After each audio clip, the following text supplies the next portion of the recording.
Finally আমরা বনগাঁ স্টেশনে চলে এসেছি। আর বনগাঁ স্টেশন থেকে কিন্তু শিয়ালদা ট্রেন ধরবো। আর ট্রেন কটায় কি আসছে কি বৃত্তান্ত সেটা সবটাই তোমাদেরকে দেখাবো।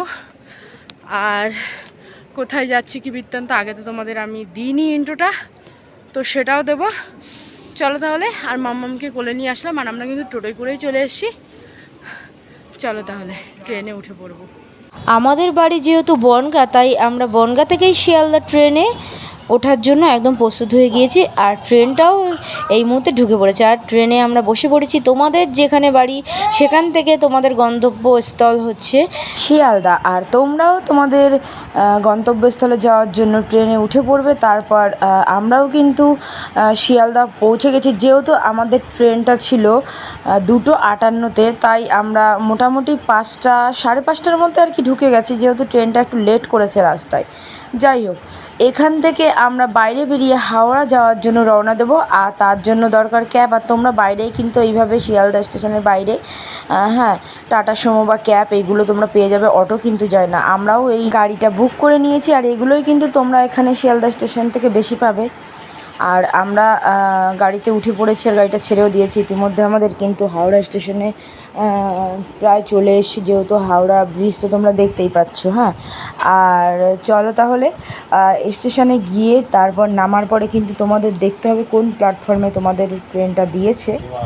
সো আমরাও কিন্তু ট্রেন খোঁজাখুঁজি করছিলাম প্ল্যাটফর্মে নেমে, কিন্তু 1.5 থেকে 2 ঘন্টা ওয়েট করার পরে যখন ট্রেন টাইম হয়ে গেছে প্রায় তার 8 ঘন্টা আগেই আমরা জানতে পারি যে ট্রেনটা লেট। তো ট্রেনটা যেখানে ছিল আমাদের 6:28, সেখানটায় ট্রেনটা এসেছিলো 12:30টায়। সো আমাদের কিন্তু প্রায় 6 ঘন্টা ওয়েট করতে হয়েছে স্টেশনে। তো আমরা আর পাচ্ছিলাম না ওয়েট করতে। তারপর আমরা হাওড়ারই এক ওয়েটিং রুমে চলে গেলাম। ওখানে তোমরা যেতে পারো, গেলে এসি রুম রয়েছে। ওখানে তোমার মাথা পিছু 1 ঘন্টায় 15 টাকা করে নেবে। তো আমরা সেখানেই গিয়ে ওয়েট করছিলাম। আর এই যে তার নিচেটায় ওয়েটিং রুম থেকে নিচেটায় তোমাদেরকে একটু দেখিয়ে দিলাম ভালো করে।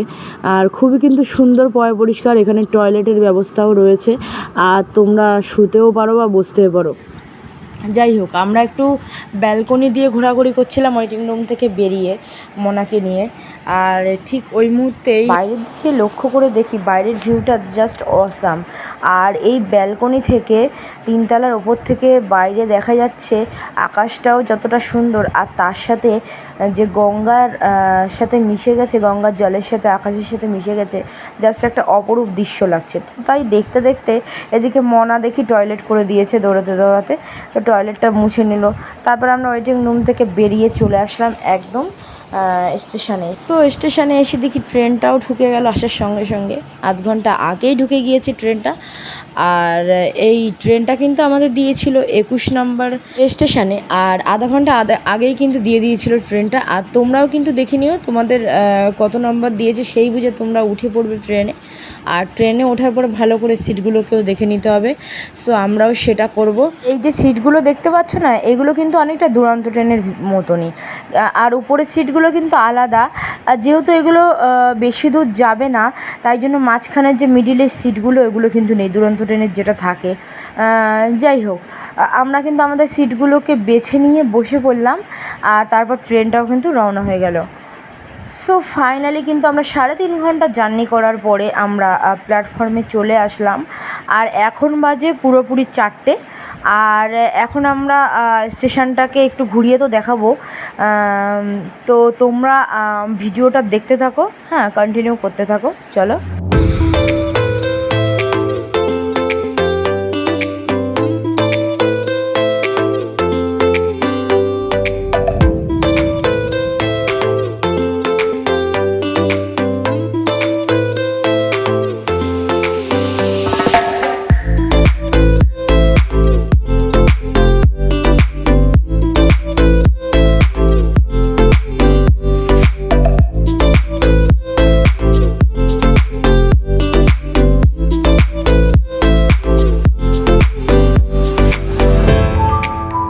মোটামুটিভাবে তোমরা তো দেখেই নিলে দীঘা স্টেশনের লুকটা। আর যে জগন্নাথ ধামটা দেখালাম, তো ওটা কিন্তু 1 ইয়ারের মধ্যে কমপ্লিট হয়ে যাচ্ছে। তোমরা এসে কিন্তু ঘুরে যেতে পারো। আর এখানে বাইরে আমরা চলে আসলাম, তোমাদেরকে এইভাবে বাইরে চলে আসতে হবে। স্টেশনের বাইরে এসে একটা টোটো ধরে আমাদের হোটেলে আমরা মানে গন্তব্যস্থলে পৌঁছে গেলাম। আর আমাদের হোটেলটার নাম পুষ্পা হোটেল। আর এদিকে আমাদের হোটেলটা ছিল 4 তলা, আর আমাদের রুমটাও কিন্তু ছিল 4 তলায়। তো আমরা একটা রুমই বুক করেছি 3 ফ্যামিলির থেকে। চলো রুমটা দেখে নেব। আজকে হয়তো আমাদের কপালটাই খারাপ, প্রথমে ট্রেন মিস, তারপরে রুমে ঢোকার পরে দেখলাম রুমটা অনেকটাই ছোট। এসি রুম ছিল, ডাবল বেড ছিল, সেটা ঠিক আছে, কিন্তু রুমটা অতটাও পছন্দ হয়নি। আর বাথরুমটা মোটামুটি পরিষ্কার ছিল, ওটা নিয়ে প্রবলেম নেই, কিন্তু যেহেতু 6-7 জন মানুষ থাকবো, সেটার জন্য তো একটা মোটামুটি স্পেস দরকার দুদিনের জন্য। তো আমরা ফাইনালি নিচে গিয়ে 3 জন 3টে রুম নিয়ে নিলাম। ওই রুমটা চেঞ্জ করে ভাড়া কিন্তু আমাদের একই নিয়েছিল। যাই হোক, ফ্রেশ হয়ে আবার তোমাদের সামনে ফিরে আসি। চলো তাহলে। সো আমরা কিন্তু এখন বেরিয়ে পড়েছি। এখন বাজে তোমাদের 7:13, আর এখন কিন্তু আমরা বিচে চলে যাব একদম। আর সন্ধ্যাবেলায় কিছু স্ন্যাক্স বা কিছু খেয়ে নেবো। যাই হোক, চলো সবাই রেডি, একদম রিসেপশনে রয়েছে। চলো তাহলে বেরিয়ে দেখা হচ্ছে। সো হোটেল থেকে বেরিয়ে রওনা হয়ে গেলাম বিচের দিকে যাওয়ার জন্য। এগুলো কিন্তু একদম তোমাদের বিচে যাওয়ার পথেই পড়বে মার্কেটগুলো। আর কেনাকাটা থাকলে তোমরা এখান থেকেই করতে পারবে, বিচের ওপরের দিকেও রয়েছে। আর এটা হচ্ছে বিচের ওপরের যে মার্কেটগুলো, সেগুলোই বাইরেও রয়েছে, ভেতরেও রয়েছে। খাবার দাবারেরও অনেক হোটেল রয়েছে, সেগুলোও তোমাদেরকে দেখাবো।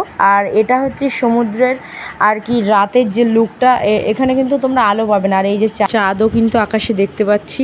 আর বেশি বকবক করবো না, চলো তোমাদের ভিউটা দিয়ে দিই।